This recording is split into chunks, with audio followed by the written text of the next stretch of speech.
नमस्कारम, सुप्रभातम। पिछले कालांश में हमने वर्तमान काल और उसमें धातु रूप, उसके नियम और वाक्य बनाना हमने सीखा था।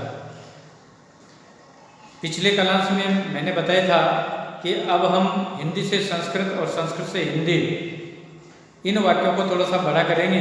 तो बड़ा करने के लिए कुछ चीज़ों की हमें और आवश्यकता पड़ेगी।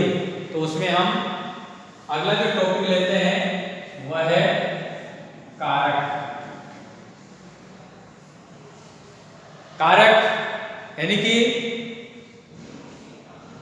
वाक्य के बीच में जो छोटे छोटे शब्द आते हैं एक दूसरे को जोड़ने के लिए, वह कहलाते हैं कारक। अब उन कारक को विभक्ति के अनुसार हम जोड़ेंगे, लेकिन पहले हम एक बार कारक पढ़ेंगे तो थोड़ा ध्यान में आएगा। तो सबसे पहले नंबर 1 आता है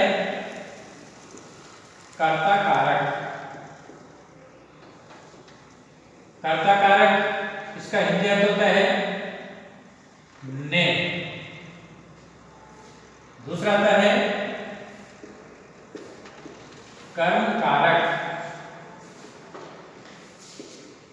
इसका हिंदी अर्थ होता है को। नंबर 3 करण कारक से और या फिर द्वारा। नंबर 4 आता है संप्रदान कारक, इसका अर्थ होता है के लिए। नंबर 5 अपादान कारक,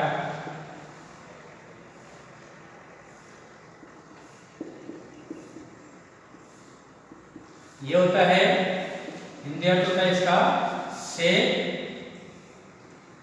और यह आता है अलग होने के अर्थ में।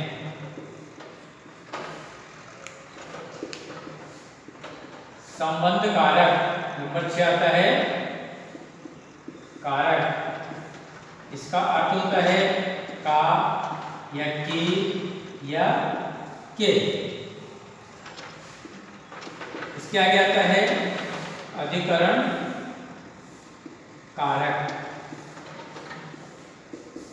इसका अर्थ होता है में या पर। और संबोधन कारक, संबोधन कारक में है या अरे। देखो अभी हमारे पास में छोटी कक्षा है, यानी कि सप्तम अष्टम है। तो अभी हम इन कारक को इस रूप में ध्यान करेंगे। नंबर 1 कर्ता कारक, इसका अर्थ होता है ने। कर्म कारक, इसका अर्थ होता है को। करण कारक यानी से या द्वारा, जहां पर संबंध हो, जैसे हाथ से, यानी कि हाथ से संबंध है, आंख से, पैर से, इनका संबंध है, तो यहां पर करण कारक आएगा। नंबर 4 पे संप्रदान कारक, इसका अर्थ होता है के लिए। अपादान कारक से, और यहां आता है अलग होने के अर्थ में। तीसरे नंबर पर से यानी कि द्वारा, और यहाँ अलग होने के अर्थ में। जैसे पेड़ से पत्ता गिरना, यानी कि पेड़ से वो अलग हो रहा है, तो यहाँ पर अपादान कारक आएगा। संबंध कारक का, की या के। अधिकरण कारक में या पर, और संबोधन में आएगा हे अरे। इस प्रकार से हमारे ये कारक होते हैं। और इन कारक के माध्यम से जब हम बड़ी कक्षा में जाएंगे, वैसे मूल रूप से ये जो 2 कारक हैं ये अलग हो जाते हैं। अब इन 8 में से ये 2 अलग हो गए, तो हमारे पास में कारक कितने बच गए? 6 बच गए।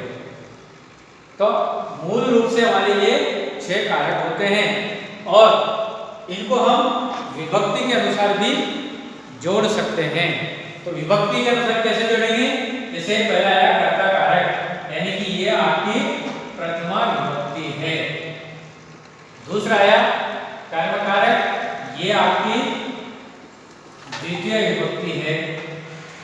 नंबर 3 ये तृतीय विभक्ति हो गई। नंबर 4 ये चतुर्थी विभक्ति हो गई।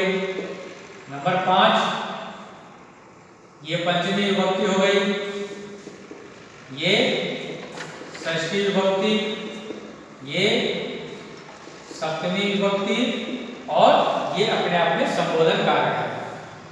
इनको हमें विभक्ति के अनुसार भी जोड़ेंगे। तो जो हमारे शब्द रूप चलेंगे, सर्वनाम संज्ञा शब्द रूप चलेंगे, सर्वनाम शब्द रूप चलेंगे, तो उसमें हमारी ये विभक्ति आएगी और विभक्ति के अनुसार ये कारक आएंगे। तो ये कारक भी हमें ध्यान होना चाहिए, इसका हिंदी अर्थ भी ध्यान होना चाहिए। अब आती है इसके साथ में विभक्ति। तो विभक्ति में हम सर्वप्रथम लेते हैं आकारांत,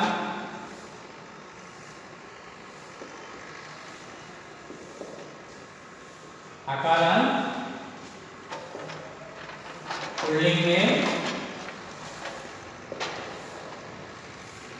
राम शब्द के रूप। देखो आकारांत पुल्लिंग में राम शब्द के रूप। अब आकारांत किसको कहेंगे, थोड़ा सा पहले इसको समझेंगे। आकार का मतलब अंत, जिस शब्द के अंत में आकार की ध्वनि आए वह आकारांत शब्द कहलाएंगे। यहां हमने लिखा है पुल्लिंग शब्द, हमारा पुल्लिंग शब्द होना चाहिए और पुल्लिंग शब्द का अंतिम जो अक्षर है उसमें अ की ध्वनि आए, जैसे राम। अब इसका अंतिम अक्षर क्या है, म। अब इस म के साथ में अ की ध्वनि आती है तो ये हमारा आकारांत कहलाएगा। शब्द को देख करके हम पहचान करेंगे कि ये पुल्लिंग है कि स्त्रीलिंग है कि नपुंसकलिंग है। तो हमें शब्द देखना, राम अपने आप में पुल्लिंग है और इसके म में अ की ध्वनि आ रही है। तो अ की ध्वनि आ रही है तो हमारा ये आकारांत है। अब इस आकारांत में जितने भी शब्द आते हैं उन सभी को याद करने की आवश्यकता नहीं है। उनमें से केवल एक शब्द के शब्द रूप अपन को याद करना है, बाकी शेष इसको देखते हुए पुल्लिंग शब्द के शब्द रूप हम बनाएंगे। तो पहले हम एक शब्द के शब्द रूप ध्यान में करेंगे, उसके बाद आगे का बनाना अपन चालू करेंगे। तो सबसे पहले तीनों वचन लिखना, एक वचन, ये द्विवचन, ये बहुवचन। यहां पर हम सबसे पहले विभक्ति लिखेंगे, पूरा नहीं लिखे तो हम शॉर्ट में लिख सकते हैं प्रथमा विभक्ति।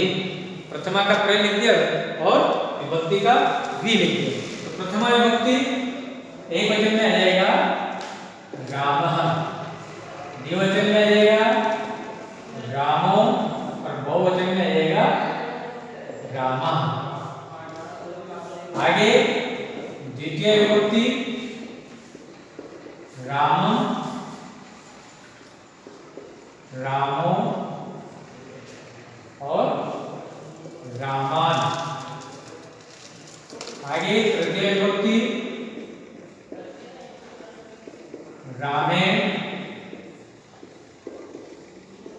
रामाभ्याम और रामेण। विसर्ग लगाना है यहाँ पर। चतुर्थी विभक्ति में आएगा रामाय,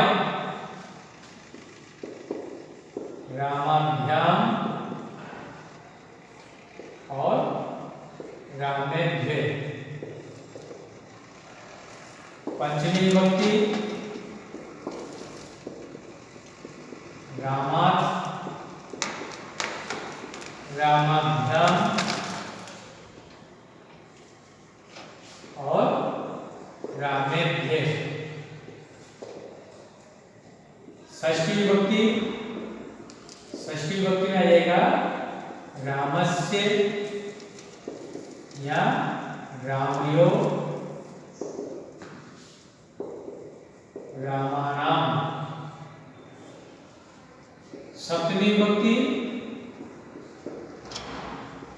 रामे, यहाँ पर एक मात्रा आएगी, विसर्ग नहीं आएगा इसमें और इसमें थोड़ा सा अंतर है।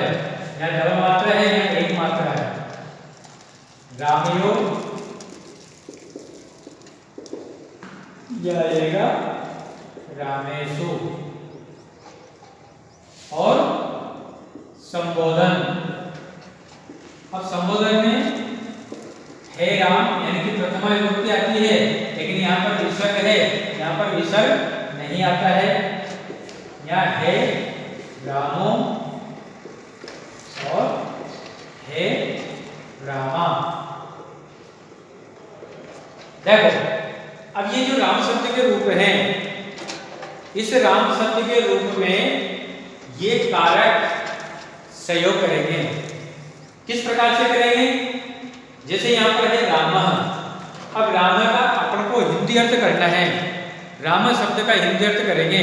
तो हिंदी अर्थ करेंगे तो यहाँ पर राम शब्द तो है ही, लेकिन इसका हिंदी अर्थ क्या हो जाएगा?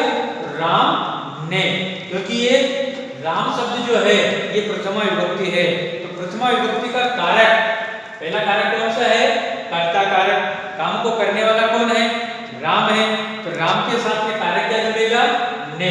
तो इसका हिंदी अर्थ हो जाएगा राम मीन्स राम ने। अगर आपके संस्कृत में रामो शब्द लिखा हुआ आता है तो रामो शब्द आपके प्रथमा विभक्ति का द्विवचन है, प्रथमा विभक्ति का द्विवचन है। तो यहाँ पर रामो है तो यहाँ हो जाएगा दो राम ने। तो यहाँ पर दो संख्या है, यहाँ पर क्या हो जाएगा? दो संख्या है, दो द्विवचन है, इसलिए यहाँ पर हिंदी अर्थ क्या हो जाएगा? दो राम ने। अगर आपको इस प्रकार से रामा शब्द लिखा हुआ है तो इसका हिंदी अर्थ क्या करेंगे? रामा का मतलब अनेक राम, यानी कि दो से अधिक। तो दो से अधिक यानी कि अनेक राम ने। तो इसका हिंदी अर्थ क्या हो जाएगा? राम ने। रामों का हिंदी अर्थ क्या हो जाएगा? दो राम ने। और यहाँ पर रामा का हिंदी अर्थ क्या हो जाएगा? अनेक राम ने। तो हमने यहाँ पर कर्ता कारक जोड़ दिया, यानी कि प्रथमा विभक्ति का कर्ता कारक जोड़ दिया। कर्ता कारक जोड़ने के बाद में इसका हिंदी अर्थ निकल करके आ जाएगा, क्योंकि अब हम वाक्य थोड़ा सा बड़ा करेंगे तो बड़ा करने के लिए हमको इन कारक का और विभक्ति का ध्यान करना पड़ेगा। इसी तरह से हम द्वितीय विभक्ति में दूसरे कारक को जोड़ देंगे, कर्म कारक को। तो इस प्रकार से हमको ये कारक जोड़ करके इसका हिंदी अनुवाद सीखना है। ये अपन अगले क्लास में सीखेंगे। अभी केवल अपन को जैसे अकारांत पुल्लिंग शब्द के शब्द रूप अपन ने लिखे, ठीक इसी के समान आपको गृह कार्य में राम शब्द की तरह आपको बालक शब्द के, छात्र शब्द के, बालक और छात्र शब्द के शब्द रूप लिखना है आपको।